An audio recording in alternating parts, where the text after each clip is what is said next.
ধর্মনিরপেক্ষ মুসলমান হবে কেন? ধর্মনিরপেক্ষ হিন্দু হতে পারে, ধর্মনিরপেক্ষ বৌদ্ধ হতে পারে, ধর্মনিরপেক্ষ খ্রিস্টান হতে পারে, ধর্মনিরপেক্ষ ইহুদি হতে পারে, কারণ ওই সকল ধর্মগুলোর কাছে আধুনিক যুগের রাষ্ট্র ব্যবস্থা পরিচালনার ব্যবস্থা নাই, আধুনিক যুগের রাজনীতির বিধান নাই, আধুনিক যুগের ব্যাংকিং ব্যবস্থা নাই, আধুনিক যুগের রাষ্ট্রীয় বাজেট প্রণয়ন করার কোন সামর্থ্য তাদের কাছে নাই। এই জন্য ওই ধর্মগুলো তারা যেহেতু রাজনৈতিক বন্দোবস্ত দিতে অক্ষম, এই জন্য ওরা ন্যাস নাড়ানোর কথা বলবে। মুসলমানের কাছে কোরআন আছে, মুসলমানের কাছে নবীর আদর্শ আছে, মুসলমানদের কাছে সর্বশ্রেষ্ঠ রাজনৈতিক বন্দোবস্ত আছে, মুসলমানদের কাছে আল্লাহর দেওয়া জীবন ব্যবস্থা, আল্লাহর দেওয়া রাষ্ট্র ব্যবস্থা আছে। মুসলমান কোনদিন ধর্মনিরপেক্ষতার মতো লেজ নাড়ানোর প্রতিযোগিতায় নামবে না। যারা না বুঝে সেকুলারিজমের পক্ষে কথা বলেন, আপনি ইসলাম সম্পর্কে জানেন না, এটা আপনার মূর্খতা। আপনার মূর্খতা। যারা জানে, যারা ইসলাম সম্পর্কে জ্ঞানী, তাদের উপর মূর্খতা চাপায়া দেওয়ার চেষ্টা করবেন না। আপনাদেরকে বলে দেই, এই নেজনারেন্না সেকুলারদের কথার ধোকায় পড়বেন না। যারা ইসলামী রাজনীতি করে না, সব নেজনারানো গোয়ালার বাসুরের দল। এদেরকে দেখলেই বলবেন যে ভাই আর কতদিন লেজ নাড়াইবেন। কথা পরিষ্কার। যারা সেকুলারিজমের রাজনীতি করে, যারা ধর্মহীন রাজনীতি করে, রাজনীতি থেকে যারা ধর্মকে মাইনাস করে, ওদেরকে দেখলেই বলবেন যে ভাই লেজ নাড়ানোর দিন শেষ, ইসলামের বাংলাদেশ। আগামী ত্রয়োদশ জাতীয় সংসদ নির্বাচনের অন্যতম স্লোগান হবে লেজ নাড়ানোর দিন শেষ, লেজ নাড়ানোর দিন শেষ। যারাই দেখবেন ইসলামী রাজনীতির বিরুদ্ধাচরণ করে, কানে কানে গিয়া বলবেন ভাই লেজ নাড়ানোর। কথা পরিষ্কার। মুহতারাম হাজিরিন, আলহামদুলিল্লাহ ইসলামী বিপ্লবের জন্য সময় ঘনিয়ে এসেছে। কথা বলেন ঠিক না বেঠিক? আমরা প্রস্তুত, আমরা প্রস্তুত ইনশাআল্লাহ।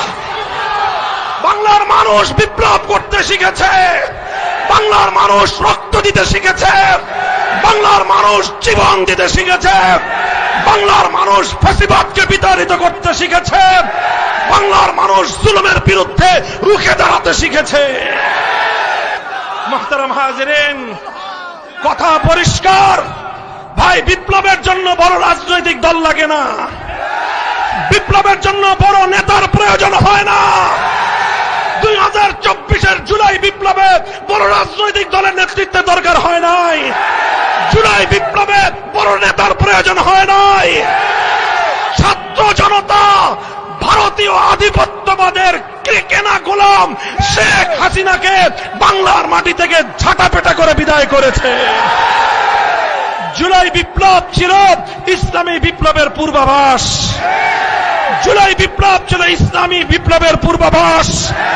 হে নাটোরের জনগণ, আমরা বলে যাই, আমরা অনেক বাংলাদেশ দেখেছি,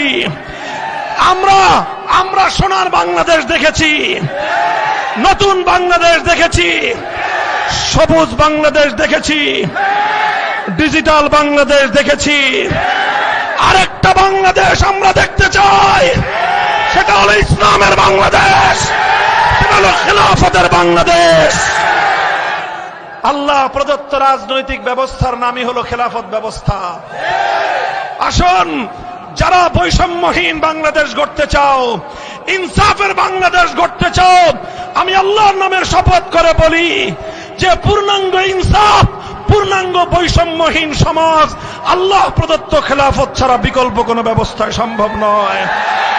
কাজে আসো, হে তরুণ, হে যুবক, হে নারী, হে পুরুষ, হে মুসলিম, হে হিন্দু, বৌদ্ধ, খ্রিস্টান, ধর্ম বর্ণ নির্বিশেষে প্রতিটি মানুষের জন্য আমাদের একই স্লোগান, ধর্ম বর্ণ ভিন্ন মত, ধর্ম বর্ণ ভিন্ন মত। চ্যানেলটি সাবস্ক্রাইব করে আমাদের সঙ্গেই থাকুন।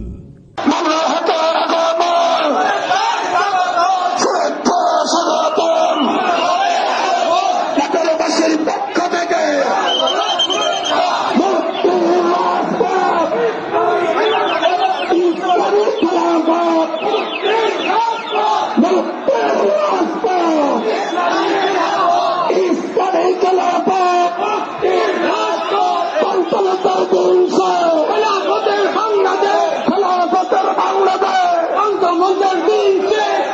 খেলাফতের দিন শেষ, খেলাফতের বাংলাদেশ, খেলাফতের বাংলাদেশ, খেলাফতের দিন শেষ, শাহাদাত, আই পাক শাহাদাত, আই পাক খেলাফত, কোন কাছে কোন সরতা আলু চলে দল হলো না, সবাই বলে আমি বলি তুমি বলো আমার নেতা তোমার নেতা আলু চলে দল হলো না, একই সুরে সারা বাংলায় মামুনুল হক আলু চলে। السلام عليكم ورحمة الله. إن الحمد لله نحمده ونستعينه ونستغفره ونؤمن به ونتوكل عليه ونشهد أن لا إله إلا الله وحده لا شريك له ونشهد أن سيدنا ومولانا محمدا عبده ورسوله صلى الله تعالى عليه وعلى آله وأصحابه وبارك وسلم تسليما كثيرا. أما بعد فأعوذ بالله من الشيطان الرجيم. بسم الله الرحمن الرحيم. اليوم أكملت لكم دينكم وأتممت عليكم نعمتي ورضيت لكم الإسلام دينا. بارك الله لنا ولكم في القرآن العظيم ونفعنا وإياكم بالآيات والذكر الحكيم. اللهم صل على محمد وعلى آل محمد كما صليت على إبراهيم وعلى آل إبراهيم إنك حميد مجيد. اللهم بارك على محمد وعلى آل محمد كما باركت على إبراهيم وعلى آل إبراهيم إنك حميد مجيد. বাংলাদেশ খেলাফত মজলিস নাটোর জেলা শাখার উদ্যোগে আয়োজিত জুলাই সনদের পূর্ণাঙ্গ বাস্তবায়ন সহ 5 দফা দাবিতে আয়োজিত আজকের এই গণসমাবেশে উপস্থিত সম্মানিত সভাপতি, উপস্থিত বাংলাদেশ খেলাফত মজলিসের কেন্দ্রীয় ও জেলা নেতৃবৃন্দ, সহযোগী সংগঠন সমূহের দায়িত্বশীল বৃন্দ, তৃণমূল থেকে সমবেত বিভিন্ন পর্যায়ের দায়িত্বশীল নেতাকর্মী ও সংগ্রামী নাটোর জেলাবাসী, আমি আজকে আপনাদের সকলকে সর্বপ্রথম অভিনন্দন জানাই, স্বাগত জানাই যে আপনারা আজকে বিপুল পরিমাণ মানুষ আজকের এই জমায়েতে একত্রিত হয়ে আপনারা খেলাফত প্রতিষ্ঠার এই আন্দোলনকে, খেলাফত প্রতিষ্ঠার এই সংগ্রামকে আপনারা উৎসাহিত করেছেন। আল্লাহ পাক রব্বুল আলামিন বাংলার এই মাটিকে ইসলামের ঘাঁটি হিসেবে কবুল করুন। আমি মহান আল্লাহ পাক রব্বুল আলামিনের শুকরগুজারি আদায় করি, যিনি বাংলাদেশের মানুষের বুকের উপর জগদ্দল পাথরের মতো চেপে বসা যুগের নৃশংসতম শাসক নব্য ফেরাউন শেখ হাসিনার মতো বর্বর শাসককে উৎখাত করে দিয়ে এদেশের মানুষকে মুক্ত বাতাসে নিঃশ্বাস গ্রহণ করার তৌফিক দান করেছেন।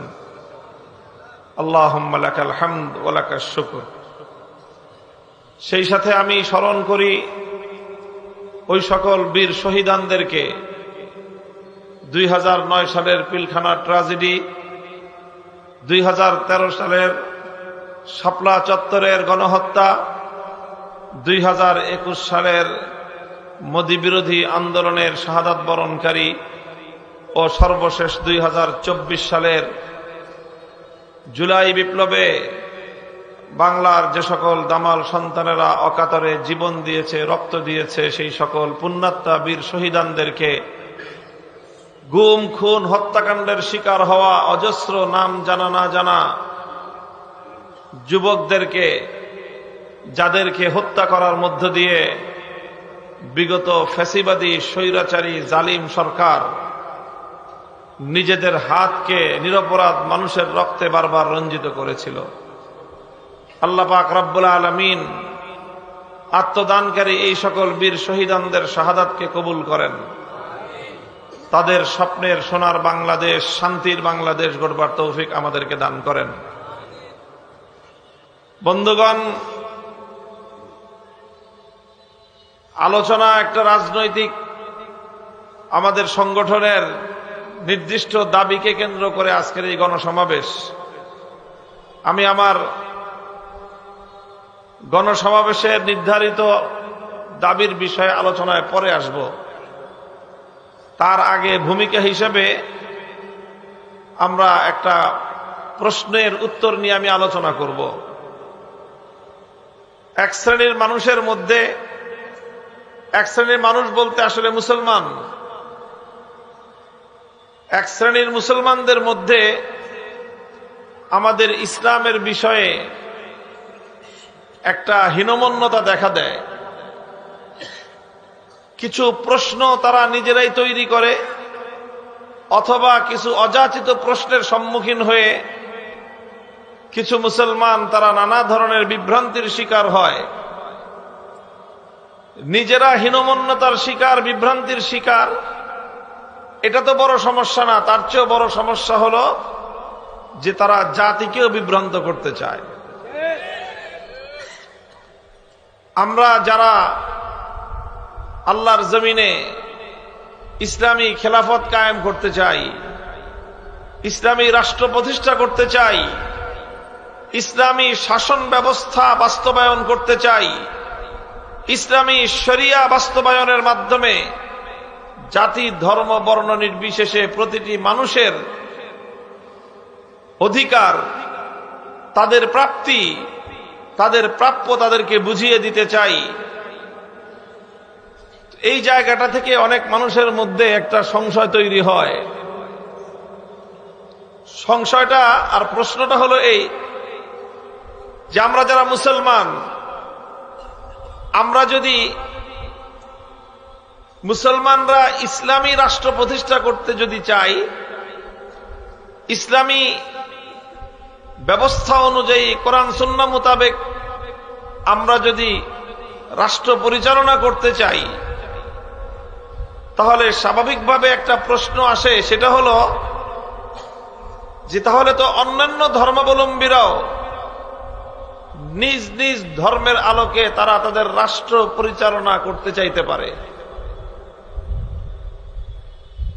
তাহলে একজন মুসলমান চায় রাষ্ট্রকে ইসলাম অনুযায়ী পরিচালনা করবে, আবার একজন হিন্দু চায় রাষ্ট্রকে তার হিন্দু ধর্ম অনুযায়ী পরিচালনা করবে, একজন বৌদ্ধ চায় রাষ্ট্রকে তার বৌদ্ধ ধর্ম অনুযায়ী পরিচালনা করবে, একজন খ্রিস্টান ইহুদি তারাও চায় রাষ্ট্রকে খ্রিস্টান অথবা ইহুদি ধর্ম অনুযায়ী পরিচালনা করবে। তাহলে প্রশ্ন হলো যে প্রত্যেক ধর্মাবলম্বী যদি নিজ নিজ ধর্ম অনুযায়ী একটা রাষ্ট্র চালাতে চায়, তখনই তো এক ধর্মের অনুসারীর সাথে আরেক ধর্মের অনুসারীদের দ্বন্দ্ব এবং সংঘাত তৈরি হবে। এইভাবেই একটা রাষ্ট্রের মধ্যে ধর্মীয় সংঘাত, সাম্প্রদায়িক সংঘাত দেখা দিবে। এই জন্য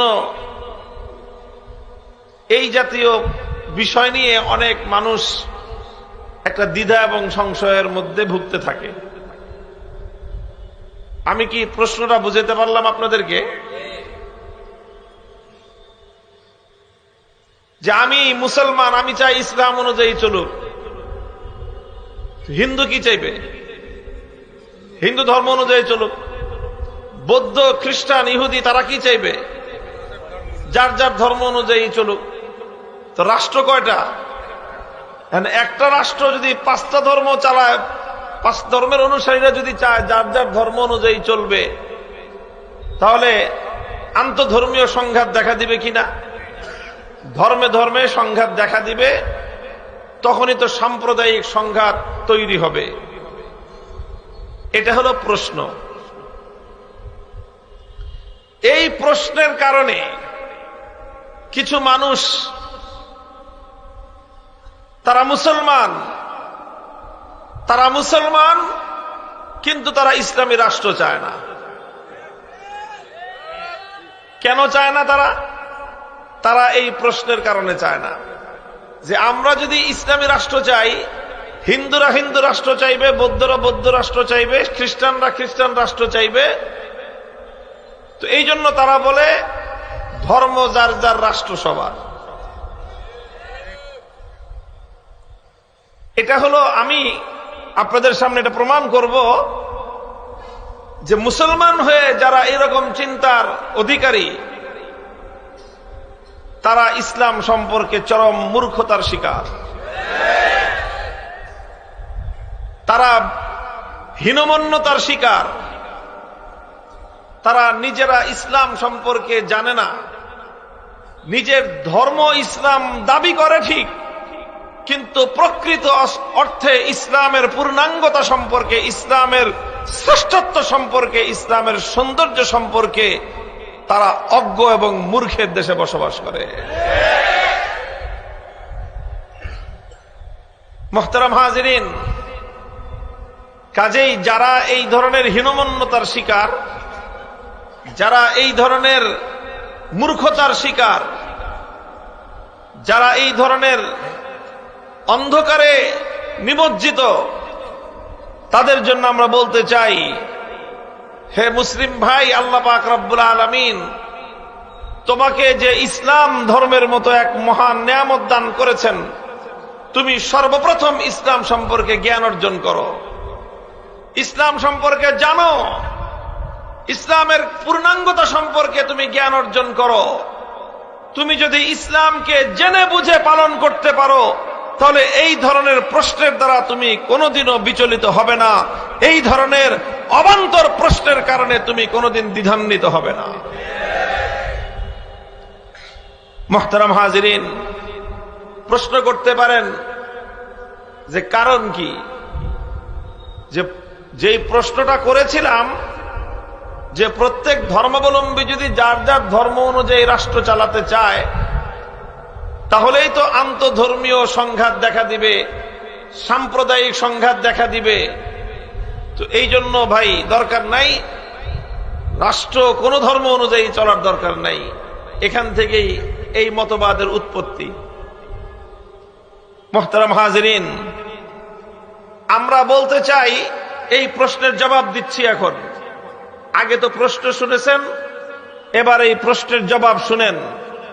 আমরা যারা ইসলামী রাষ্ট্রের প্রবক্তা, আমরা যারা আল্লাহর জমিনে আল্লাহর দ্বীন কায়েম করতে চাই, আমরা যারা ইসলামী খেলাফত বাস্তবায়ন করতে চাই, আমরা যারা ইসলামী রাষ্ট্র প্রতিষ্ঠার জন্য জীবন পণ করেছি, আমরা যারা আল্লাহর জমিনে আল্লাহর কোরআনের রাজ কায়েম করবার জন্য শাহাদাতের শপথ নিয়ে মাঠে নেমেছি, আমরা যারা শপথ গ্রহণ করি হয়তো খেলাফত নয়তো শাহাদাত, আমরা কোন যুক্তির ভিত্তিতে, কোন তর্কের ভিত্তিতে আল্লাহর জমিনে আল্লাহর দ্বীন এবং ইসলামী হুকুমত, ইসলামী রাষ্ট্র প্রতিষ্ঠা করতে চাই, তার জবাব আমাদেরকে বুঝতে হবে। আমরা কেন চাই তাহলে? বন্ধুগণ, প্রথম কথা হলো এই যে আলহামদুলিল্লাহ, ইসলাম একমাত্র জীবন ব্যবস্থা যেটার ব্যাপারে আল্লাহর কোরআন ঘোষণা দিয়েছে। সূরাতুল মায়েদার 6 নম্বর আয়াতে আল্লাহ বলেছেন, আল ইয়াওমা আকমালতু লাকুম দীনাকুম ওয়া আতমামতু আলাইকুম নি'মাতি ওয়া রাদিতু লাকুমুল ইসলাম দীনা। খলিফাতুল মুসলিমিন ওমর ফারুক রাদিয়াল্লাহু তাআলা আনহুর শাসনকালে একদল ইহুদি এসে খলিফা ওমরকে বলল, হে খলিফা, আপনাদের ধর্মগ্রন্থ কোরআনের মধ্যে একটা আয়াত এমন রয়েছে, লাউ নাযালাত আলাইনা মাশারাল ইয়াহুদ, সেই আয়াতটি যদি আপনাদের ধর্মে নাজিল না হয়ে আমাদের ইহুদি ধর্মের গ্রন্থ তাওরাত কিতাবে নাজিল হতো, লাত্তাখাযনা যালিকাল ইয়াওমা ঈদা, তাহলে এই আয়াতটি নাজিল হওয়ার দিবসকে আমরা আমাদের ইহুদি ধর্মের জাতীয় উৎসবের দিন হিসেবে পালন করতাম। হযরত ওমর জিজ্ঞাসা করলেন, কোন আয়াতের ব্যাপারে তোমরা এমন কথা বলতেছো? তখন তারা বলল, এই যে সূরা মায়েদার 6 নম্বর আয়াত, যে এই আয়াতটি এমন একটি ঘোষণা, যেই ঘোষণা ইহুদি ধর্মের নাই, যেই ঘোষণা খ্রিস্টান ধর্মে নাই, যেই ঘোষণা বৌদ্ধ ধর্ম হিন্দু ধর্মে নাই, যেই ঘোষণা আল্লাহ পাক রব্বুল আলামিন মহান সৃষ্টিকর্তা, আসমান জমিনের সৃষ্টিকর্তা, মানব দানবের সৃষ্টিকর্তা, তিনি একমাত্র ইসলাম সম্পর্কে যেই ঘোষণা দিয়েছেন। আল্লাহ কি বলেছেন?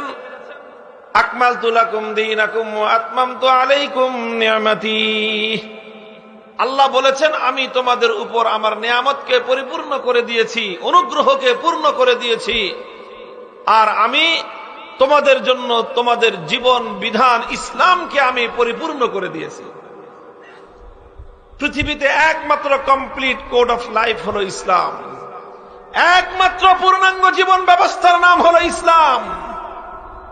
ইসলাম ছাড়া অন্যান্য ধর্মগুলোর বিষয়ে খুব মনোযোগ দিয়ে আমার এই কথাটা শুনেন, ইসলাম ছাড়া পৃথিবীতে অন্য যত মতবাদ, যত ধর্ম আছে, এই সব ধর্মের ব্যাপারে একজন মুমিনের বিশ্বাস হলো এই, যে ইসলাম ছাড়া অন্য সবগুলো ধর্ম রহিত এবং মেয়াদোত্তীর্ণ।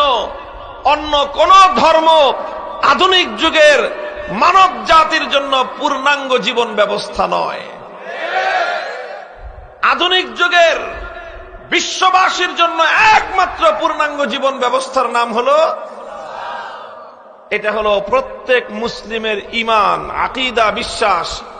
যেই ঈমানদার, যেই মুসলিম এই কথা বিশ্বাস করে না, আমি এখানে দাঁড়িয়ে এই হাজার হাজার মানুষের মঞ্চে ফতোয়া ঘোষণা করতেছি, যেই ব্যক্তি ইসলামকে পূর্ণাঙ্গ জীবন ব্যবস্থা বিশ্বাস করে না, আর ইসলাম ছাড়া অন্য সকল ধর্ম এবং মতবাদকে অপূর্ণাঙ্গ বিশ্বাস করে না, সেই ব্যক্তি আর কিছু হলে হতে পারে, ঈমানদার হতে পারে না। একমাত্র পূর্ণাঙ্গ জীবন ব্যবস্থার নাম ইসলাম। ছাড়া যত ধর্ম আছে, যত মতবাদ আছে, সব অপূর্ণ, সব মেয়াদোত্তীর্ণ, সব রহিত। মুহতারাম হাজিরিন, অন্যান্য ধর্মাবলম্বীদেরকে আমি কোনো আক্রমণ করে কথা বলবো না, কারণ আমরা ধর্মীয় উদারতায় বিশ্বাসী। অন্যান্য ধর্মাবলম্বীদের প্রতি তাদের অধিকার, তাদের সম্মানের প্রতি আমরা বিশ্বাসী, তবে আমরা সত্যকে গোপন করায় বিশ্বাসী না। বাস্তবতাকে আমরা জাতির সামনে তুলে ধরতে কোনো কার্পণ্য আমাদের নাই। সেই জায়গা থেকে আমরা পরিষ্কার বলছি, ইন্নাদ-দীনা ইনদাল্লাহিল ইসলাম, এই পৃথিবীতে আল্লাহর নিকট গ্রহণযোগ্য একমাত্র ধর্মের নাম। তুমি হিন্দু ধর্ম অনুসরণ করতে পারো, সেটা তোমার, that is your own right, তোমার ব্যক্তিগত অধিকার, তোমার ব্যক্তিগত ইচ্ছা। তুমি বৌদ্ধ ধর্ম অনুসরণ করতে পারো, তুমি খ্রিস্টান হয়ে খ্রিস্টান ধর্ম অনুসরণ করতে পারো, কিন্তু তোমাদের ধর্মের মাধ্যমে এই পৃথিবীতেও পূর্ণাঙ্গ জীবন ব্যবস্থা পাওয়া সম্ভব নয়। তোমাদের ধর্মের মাধ্যমে মৃত্যুর পরে কোনো মানুষ মুক্তি এবং নাজাত পেতে পারে না, বরং তোমাদের ধর্ম অনুসরণ করার দ্বারা একজন মানুষ মৃত্যুর পরে চিরস্থায়ী নরক এবং জাহান্নামের আগুনে যাবে। এটাই হলো ইসলামের অকাট্য বিশ্বাস। কোন মুসলমান যদি এই বিশ্বাসের ক্ষেত্রে বিন্দুমাত্র সন্দেহ, সংশয় পোষণ করে, হাজি হতে পারে, গাজী হতে পারে, পাজি হতে পারে, ঈমানদার হতে পারে না।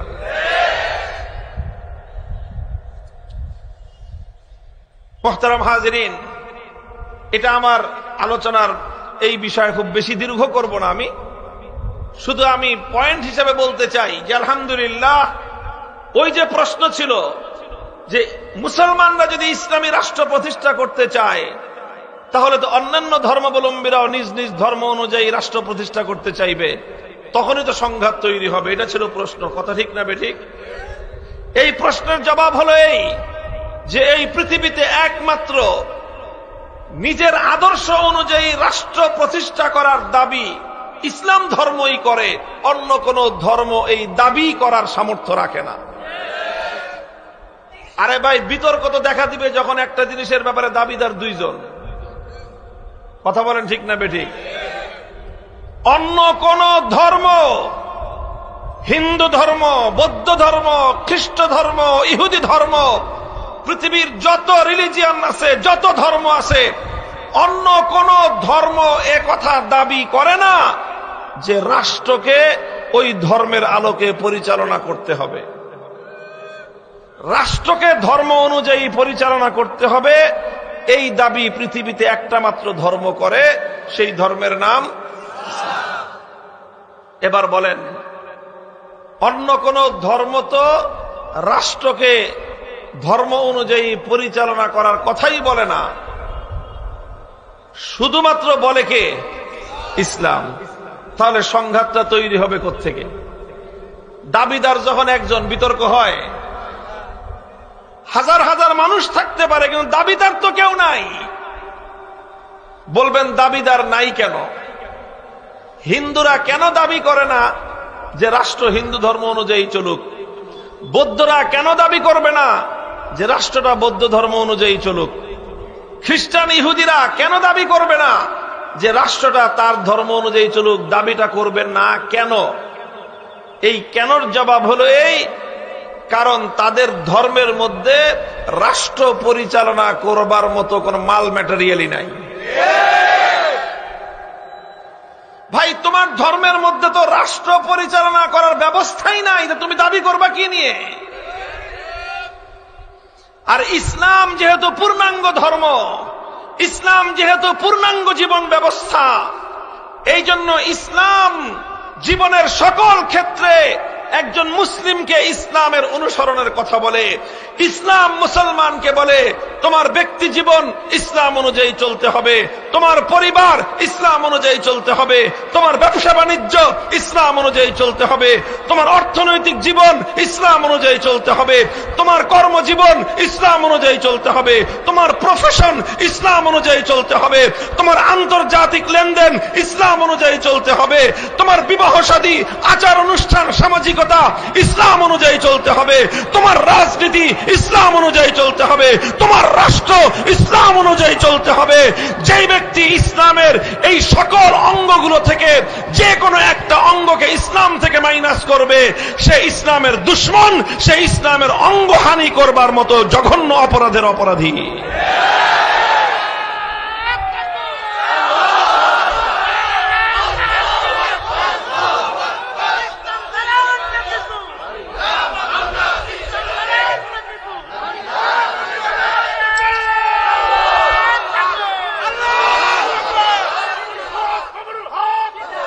মুহতারাম হাজিরিন, মনে করতে পারেন যে আমি এই কথাটা শুধুমাত্র দাবি করে যাচ্ছি যে এখানে শুধু তো মুসলমান আর হুজুররাই আছে, অন্য কেউ নাই, ফাঁকা মাঠে শুধুমাত্র হুজুর বড় গলায় কথা বলে যাচ্ছে। না, ফাঁকা মাঠে কথা বলে যাচ্ছি না। আমি জানি যে কথা আমি এখানে বলতেছি, কিন্তু মাইক বহুদূর পর্যন্ত আছে। আপনাদের নাটোর শহর, এটা আমার আত্মীয়তার শহর। এই শহরে আমি আসছি যখন আমার বয়স 7-8 বছর। আমার বোনের বিয়ে হয়েছে এই শহরে, এবং এই শহরে এটাও জানি যে আপনাদের এই শহরে হিন্দু ধর্মাবলম্বী যথেষ্ট পরিমাণের বসবাস করে, এবং এটাও জানি যে একটা সাম্প্রদায়িক সম্প্রীতির শহর। কাজে আমি জানি আমার এই বক্তব্য হিন্দু ভাইদের কানে যাচ্ছে, এবং এটাও জানি যে আমার এই বক্তব্য শত শত মিডিয়াতে রেকর্ড হচ্ছে, এবং এটা প্রচার হবে এবং সারা পৃথিবীর বিভিন্ন জায়গায় যাবে। অনেক অনেক হাজার হাজার খ্রিস্টানরা দেখবে, বৌদ্ধ ভাইরা দেখবে, এবং তাদেরকে লক্ষ্য করে আমি কথাগুলো বলতেছি। কাজে এরকম মনে করার কোনো কারণ নাই যে নিজের ঘরে বসে নিজের লোকদের সামনে আমি শুধুমাত্র গলাবাজি করতেছি, ব্যাপারটা এমন নয়। আমার কথা হলো যে এই পৃথিবীতে রাষ্ট্র পরিচালনা করবার দাবি একমাত্র ইসলাম করতে পারে, অন্য কোনো ধর্ম করতে পারে না। প্রশ্ন করবেন, হুজুর অন্য ধর্ম রাষ্ট্র পরিচালনা করার দাবি কেন করতে পারে না? সেটা কি জবাব দিলাম? যে অন্য কোন ধর্মে রাষ্ট্র পরিচালনা করবার ব্যবস্থা নাই। তো তোমার কাছে ব্যবস্থাই নাই মিয়া, তুমি দাবি করবা কি?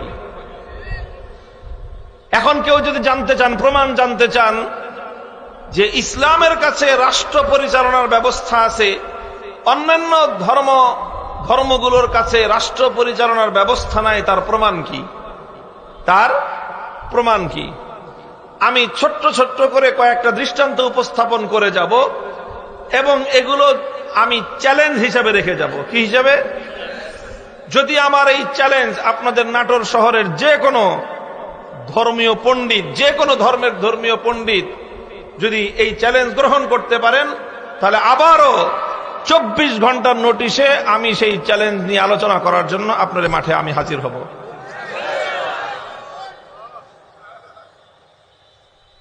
আমি দৃষ্টান্ত একটা একটা করে আনতেছি। আমরা যে কথা বলতেছি রাষ্ট্র এবং রাজনীতি নিয়ে, কথা ঠিক?